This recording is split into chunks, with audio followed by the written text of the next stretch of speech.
it's kind of a nice reminder that just like sometimes the preparation and just like the stress and some anxiety that's associated with doing something like going big outdoors, it's just part of, as Carrie says, just part of the human condition. And it's doesn't necessarily mean you shouldn't attempt it. I was actually thinking about, I love that meme where DW from Arthur is looking at a sign on the door and she's like, this sign can't stop me because I can't read. Sometimes I like to apply that to my life. Hi, I'm Carrie. And I'm Molly. And you're listening to the Two Sisters on Adventures podcast. We're coming at you from a slightly different location than normal. We're actually in Washington for the next 3 months. And I mean like physically and not metaphorically in a manner of speaking about this podcast. But we're in Washington for the next couple months. So we've got some big hopes and dreams that we'll hopefully get to fulfill. And I was talking to Molly the other day about our like backpacking plans coming up. And I think one of the things that, you know, like we've got all these little plans and big plans, but at the end of the day, we might achieve all of them or none of them, and we might do something totally different than any of them. And I think that's kind of the fun thing about life is like, you can't just say, well, these are my plans and that's what's going to happen, because you never know. There might be weather constraints or anything like that. And so we're just out here to have a good time and enjoy ourselves. But that's why we're physically sitting in a different place. Metaphorically, we will also be in Washington for this podcast. I put a poll up on Instagram for what we should talk about next, and it won just by a little margin, the Glacier Peak Wilderness. So right now we're going to be... However, the poll you put up was either the Glacier Peak Wilderness or the Enchantment. So either way, it would have been Washington, Carrie. That's a fact. I just felt like I had to make that point to like belittle you a little bit. Just a belittle. Did it work? Just a belittle bit. So the Glacier Peak Wilderness, we did this all the way back in 2021. And this happened right on the heels of our Wallowa adventure. So basically I was looking at my, all my info from back then. And I think we had 11 days in between our time in the Wallowas and when we started this trail. So that's kind of funny. I mean, that is a quick turnaround time really to go from like a 60-mile backpacking trip to this, which is going to be an 86-mile backpacking trip. What did I talk about when we went and did the Wallowas, the specific issue I had with my feet before we even set foot on trail? I don't think we talked about it on that. So it's kind of funny. We talked about this in our JMT series, but when you start to be concerned that, you know, all the different things that could happen on trail or in life, you know, we refer to it as anxiety. And so right before we did the Wallowas, I was going to go play beach volleyball.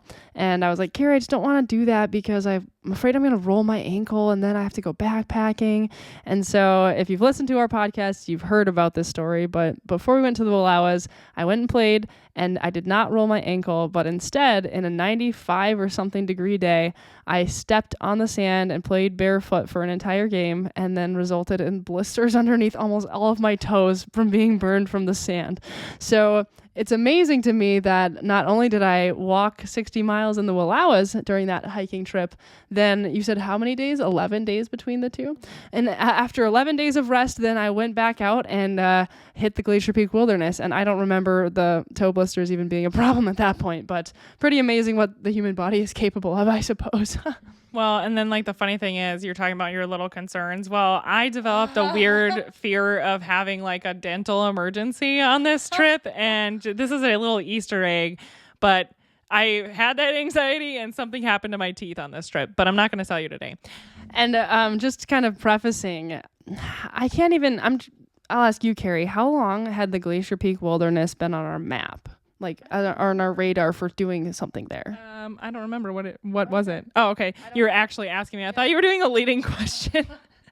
I think that it had been on our map. What even caused us to want to go there? I think that I saw that the PCT there was really rugged, so I wanted to get on it. And we don't often like to do an out and back backpacking trip if we can avoid it. We like to kind of make a shape. And so we had come up with this whole grand plan. We were going to take 2 cars. Rachel was originally going to come with us, and we were going to start at one point and then hop off trail at another, forming sort of like a horseshoe around Glacier Peak.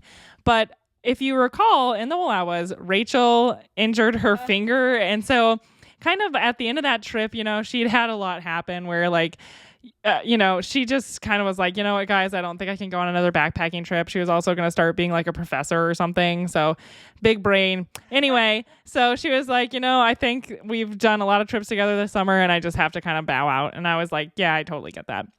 But then we kind of had to scramble and try to decide, are we going to drive 2 of our own cars up there? Which, like, obviously that's not the worst thing in the world. But of course we were doing this at the end of, like, I just had worked 7 nights in a row. And then we were going to leave and drive up there on a Wednesday night. So I got off Wednesday morning and then we were going to leave Wednesday afternoon. And so I always was like, I don't really think I should be driving after, like, being up all night and only sleeping a couple hours. Like, I just think that doesn't work very well for me. And I always worry about that. And so I don't know how many days heads up we had to know that Rachel wasn't coming, but luckily Molly kind of was able to go into planning mode and figure out how she was going to get us to that trailhead. Once again, Molly with the logistics. Back when I did the enchantments through hike the first time, I think it was in 2018, we took a shuttle from the Snow Lakes trailhead up to the trailhead for Kolchak Lake. And so there is a company, I think it's called Leavenworth Shuttle and Taxi, and we had used them to shuttle from one area of the enchantments to the other. So I actually started looking at their website, and that company, they will actually pick you up if you're a PCT hiker and you want to go to Leavenworth and resupply. And so I think I called that guy up. Was his name Dave? Yeah, I called up Dave and I was just like, hey, my sister and I are hoping to actually get shuttled from one trailhead to another to complete a 90-mile hike. Would you be able to do that? And he was just like, yeah, cool. So it wasn't cheap, but it was better than, we didn't have another option. So it actually was reasonably priced, I think. So we got Dave to kind of schedule to pick us up, and then we had set up, what is the name of that trail? Phelps Creek Trail. He was going to pick us up there, and then he was going to take us over to the Katy Ridge Trailhead. So we were actually going to have to drive via shuttle for like 2 hours to get from one point to the other.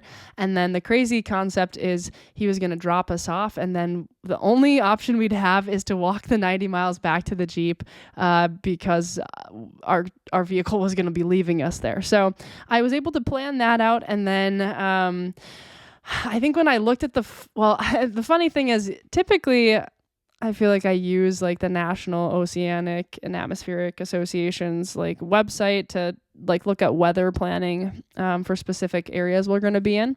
But for some reason I skimmed over that, and I just like chose the closest town to the Glacier Peak Wilderness was like Crescent, Washington or something. And I feel like it was just like a lot of days of like sun and like a cloud. And it was like, cool, great. So weather's going to be great. And then we just had to like get everything ready to go on this trip with that 10-11 day turnaround. So yeah, that's some logistics there. Yeah. So anyways, I got home from work probably at like 8 a.m. and I think I maybe slept like from 9 until 2. And then if you've ever worked nights, there's just like this specific feeling where you have to get up in the middle of the day and you drag yourself out of bed and you just feel like horrible. And I felt that way, but I was like, time to start packing. So I would throw together. And this is on the day that we were going to leave. Yeah, like we're starting the trail tomorrow, but we're driving, what is it, like 6 hours a day? Because we're going to drive 5 or 6 hours and then park and then sleep in our car, obviously, overnight, and then drive to the trailhead in the morning light. So we kind of are packing all our stuff up. It was going to be a 7-day, 6-night backpacking trip. So we were bringing like the most amount of food we'd ever brought before because we hadn't done the John Muir Trail yet. We were, having all those logistics to plan for. And I remember you came home, we threw everything in the car. And then, of course, we went to like Jimmy John's, and they usually are so fast, right? Freaky fast. But for some reason, they were so slow that day. And I feel like we're just like the minutes are ticking by and it's just so stressful. And finally, and before we even left, like I feel like Carrie and I, we had not done a backpacking trip that was 7 days before. Like 5 days was our longest trip before that. And so there's this certain just like stress and anxiety that comes along with, oh my gosh, I'm going to be living outside for 7 days and like trekking from a spot where I've been dropped off back to my car. And like, this is the most remote section of the PCT, or one of the most remote sections of the entire Pacific Crest Trail. And so I remember like, even before we left our house, like I wanted like my chapstick or something. And I just like frantically like had to find it. And like, I don't know. It's like one of those things when you can only control like a few variables and like you don't know the chaos that's about to happen to you in life. I just remember like just digging everywhere to find my chapstick so I could bring that with me in the car because that's all I could think about. Like, I don't know. I was just like, we were stressed out. So yeah, we went to Jimmy John's and then it wasn't as freaky fast. And it was just kind of a time of anxiety before going on the trail, which I don't know. It's kind of a fun feeling to experience now because I don't know. It's not. Anxiety is so fun to experience now, folks. No, it's not. But it's, I guess, a feeling. I had never been that nervous for a trip before. And then I feel like I was similarly nervous before the JMT. But I don't know. It's just like with practice, things become a little bit more second nature. So Jimmy John's finally was finished being made. We got into our car. We started driving. And of course, we didn't leave till like about 7 p.m. because I don't even know what time we got home. So of course, it's pretty late to start a 6-hour road trip. And it's funny because you're like, we're so stressed. And I'm like, who did this to us? Oh, yeah, we did this ourselves. You have done this yourself. Anyway, but again, I still don't regret it. So anyway, we have our Jimmy John's. We're driving in our car. And as we're going up there, it's like I had been, I think, really on top of planning all of the rest of our trips that we'd done. Because like every other week we were going on a multi-day backpacking trip. But like for this one, I hadn't really nailed down like campsites, mileage. She kind of put it on the back burner. Yeah, like I think I kind of had been like, okay, I'll take care of that when I can. And then she worked 7 night shifts in a row and now it was here. Yeah. And so I kind of started having to be like, oh, goodness, like where are we going to stay? And so I got super nervous trying to figure out campsites and stuff from all trails. And obviously we've stitched this little, connection of trails together. So it's not like, it's like kind of, you have to go from one thing to the next. I forgot that I created this route actually. So I know people demonize all trails, and we have Gaia and we're learning to use it, but I still have used all trails because it just seems so user friendly to me, which comes with its own set of mishaps when it underestimates the mileage as it often does. But anyways, I actually went on to like the All Trails browser and created a route for us. So I knew how many days we had and kind of how far we wanted to go and the section of the PCT we wanted to hit. And then I like selected the trailhead that would make sense and then actually created our itinerary. So we had All Trails map downloaded to our phones that showed us like where we were going and that I actually created in advance of our departure. So I just remembered that. I know. I'm like, there are things I've forgotten as the 3 years have passed. So so I was trying to figure out an itinerary for like, where we'd stay every night and where are there campsites. As we're driving to the trailhead. Yeah. At like 8 p.m. An excellent plan. So I'm trying to figure out all that mess. And all of a sudden I don't know what made me think about doing it, but I finally decided I'm just going to download the Far Out app and I'm going to just, bite the bullet, pay the money and see if that helps me find campsites. And it was so helpful because like it doesn't necessarily have the connector trails, but I knew where we were going to meet up and then I could look and see how many miles ahead campsites were. And it was just like, oh, what a relief. Like even I think that we just picked a couple like campsites for the first couple days and we knew we wanted to stay at Image Lake too, which we kind of knew that distance. And then we just said, okay, like now that we have this, we can actually just look ahead every couple days and see where we're going to land and how our mileage is going and kind of choose our campsites based on that. So it's honestly such a lifesaver as I'm like in the car going 70 miles an hour down I-5 and hurtling towards our early wake up time tomorrow.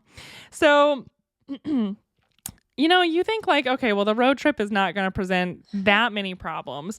And for us, normally they don't. But of course, as we're driving to the trailhead, there's what road did we take? I want to say it was Highway 2.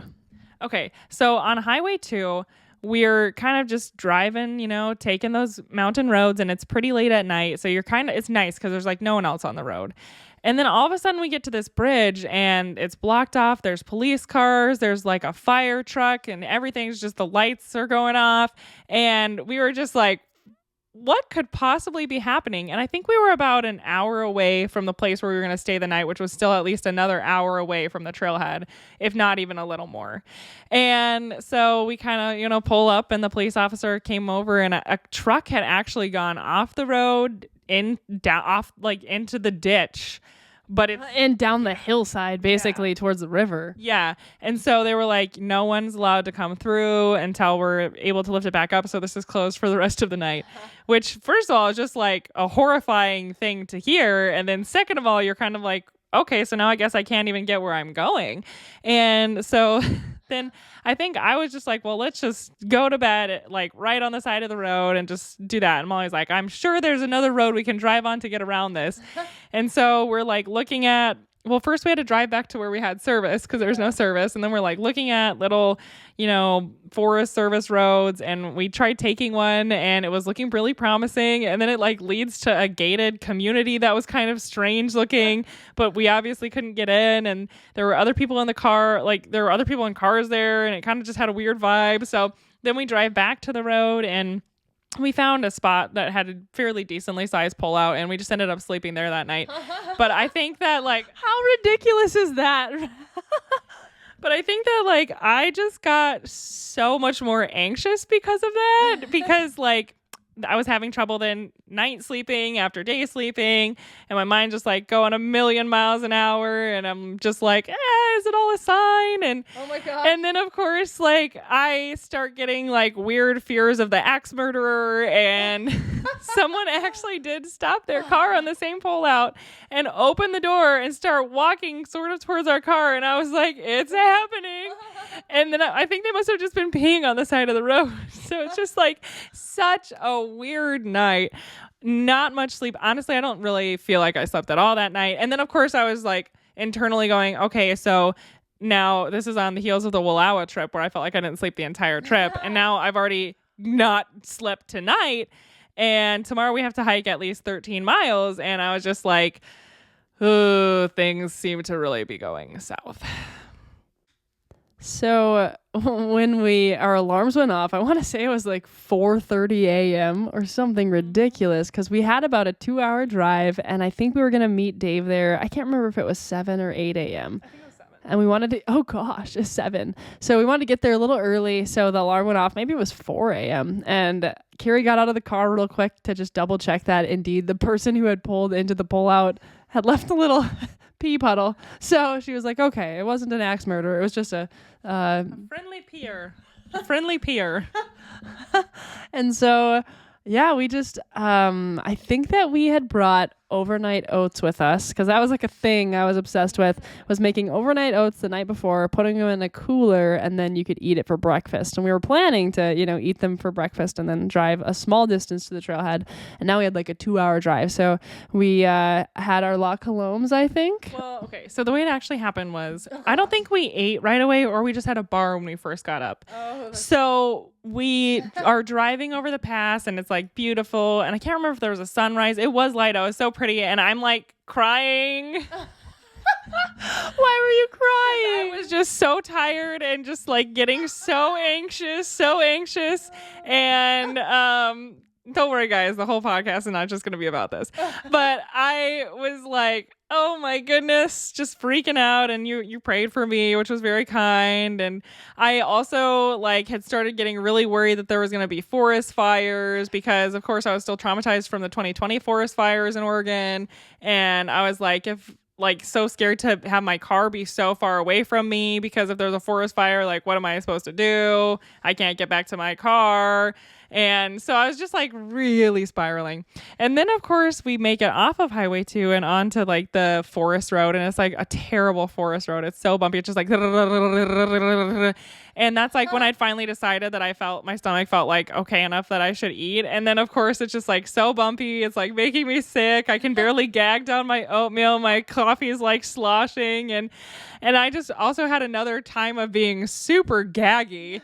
Like I forgot about that actually until today. And I think I was just like gagging so much. So I think that you started trying to eat your oatmeal on that road. And it was just because we were just like, I don't know. It was just not going well. I honestly feel a little gaggy just even talking about it. So we should probably move on. And so with all of these, it was just like such a weird sequence of events like leading up to getting on the trail. And so we could have taken it as a bad sign and just not done the trip. But thank goodness we didn't do that, because it really was one of my favorite trips I've ever done. But it's kind of a nice reminder that just like sometimes the preparation and just like the stress and some anxiety that's associated with doing something like going big outdoors. It's just part of, as Carrie says, just part of the human condition. And it's doesn't necessarily mean you shouldn't attempt it. I was actually thinking about, I love that meme where DW from Arthur is looking at a sign on the door, and she's like, this sign can't stop me because I can't read. Sometimes I like to apply that to my life. So once we got there, there's no shuttle there. And I think we arrived like very close to the time the shuttle was supposed to get there. So at first we're like, oh, this is really good news. We can like get all our gear together. And so we did. We got everything packed up because we'd had to sleep in the car. Like, you know, our sleeping bags were out and maybe. And before that, we were just infinitely disappointed because I was certain that this trailhead would have a toilet. Coming back to toilets again. Sorry, everyone. So we get there and the trailhead is just literally a sign, and there's like 5 cars parked there. And there's nothing else. And we're like, are you kidding me? Because we are both ready to go number 2. So the first order of business, I'm pretty sure, was crawling up the hillside to find a place to dig a cat hole. So imagine the disappointment. You're already expecting to be outside, living outdoors for 7 days, 6 nights. And now the night before you go, you have to sleep in your car on the side of the road. And then you still have to dig a cat hole in a hill and go number 2 in a squat position. So, and I think that where I chose to do it was so steep. I feel like I started to almost fall backwards down the hill. And I was like, I can't even go to the bathroom outdoors. Oh, man. So yeah, Carrie's right. Once we got that taken care of, then we did just like get all of our stuff out and like start just packing our backpacks and just making sure that we had everything we needed. And then we were sure the shuttle was going to be there at any minute because now it was actually running a little late. Yeah, and it just kept not showing and not showing. And then there's no service, of course. And then we're like, did he cancel? Are we somehow at the wrong trailhead, even though we know we're not? Like, did he get the wrong communication? And then I was just like so tired. For some reason, I just was like crawling into the back of the literal back of the Jeep because I was going to sleep. And so we kind of were like, okay, no one's coming for us. And then finally, this 15 passenger van busted up the road. And Dave was there to pick us up. And he said that I don't remember what happened that caused him to be late that day. All I know is that he tried to inform us, and of course we didn't have any service, so it didn't really matter. But our shuttle was there. We were able to load our stuff in, and it was time to get on our way to the other trailhead. And the next time we were going to see the Jeep was 1 week later. Yeah. Well, I think I had already told Molly, like, I'm going to be sleeping on this bus. And so you kindly got into the passenger seat in the van, and, you know, we threw all our gear in the back of the 15-passenger van. And then, of course, like, as you go down that trail, it's bumpier than ever. Like, you're in a 15-passenger van going down the trail. And so, you know, Dave started taking us, and I was like, yep, I'm going to definitely sleep. But then we ended up just visiting with him for like the whole 2 hours or whatever. So that was really nice. And it was a great shuttle. Honestly, we've used them since then. I would totally recommend them. But it was kind of funny because on the drive over there, I feel like I kept seeing signs about forest fire, and then I could see like a plume of smoke on a distant hillside. And I'm just like, everything's gonna be on fire, which we felt pretty good because we knew that actually it was supposed to be cloudy one of the days, so we knew the humidity was gonna come up. But again, I was just having like all those weird anxieties. And Molly says she saw a bear. Yeah, we were driving along and I just like looked. I don't remember if we were it was a side trail or what, but I swear I saw a bear. It was like finishing running across the road, and I think that was the first. That might have been. I'm trying to think. So Holly, did we do that before the Glacier Peak Wilderness? Mm-hmm. Okay. So that was like, yeah, one of the few bears I had seen in my life at that point, actually. So anyway, we just kind of took a nice drive together. We rolled up at the Katy Ridge trailhead, got all our stuff out, you know, said our goodbyes, and the van left, and there we were. Totally vehicle-less. Although there were so many cars at the trailhead, I'm sure somebody could have given us a ride if we decided to bail out right then. And luckily there was a toilet at this trailhead, so we also used that, as we always do. And then here we were ready to start our grand adventure. Thank you so much for listening to another episode of the Two Sisters on Adventures podcast. We're so excited to tell you about our time at Glacier Peak, and just, I don't know, it's one of the favorite trips that we've done. So beautiful, so many good lessons learned. Nobody went to the emergency room, but one person did have a dental problem. A tooth emergency, some might say. Well, yeah, I felt like it was a tooth emergency, but we met a lot of cool people on this trip, so I can't wait to tell you guys about it. And if you'd like to see any pictures or videos from our time on the Glacier Peak Wilderness horseshoe trail, you can, because it made somewhat the shape of a horseshoe. Honestly, not even a good, like, the person who forged that horseshoe was a terrible blacksmith. But you can follow us on Facebook or Instagram at Two Sisters on Adventures. Thanks so much for following along, guys. Bye. Bye.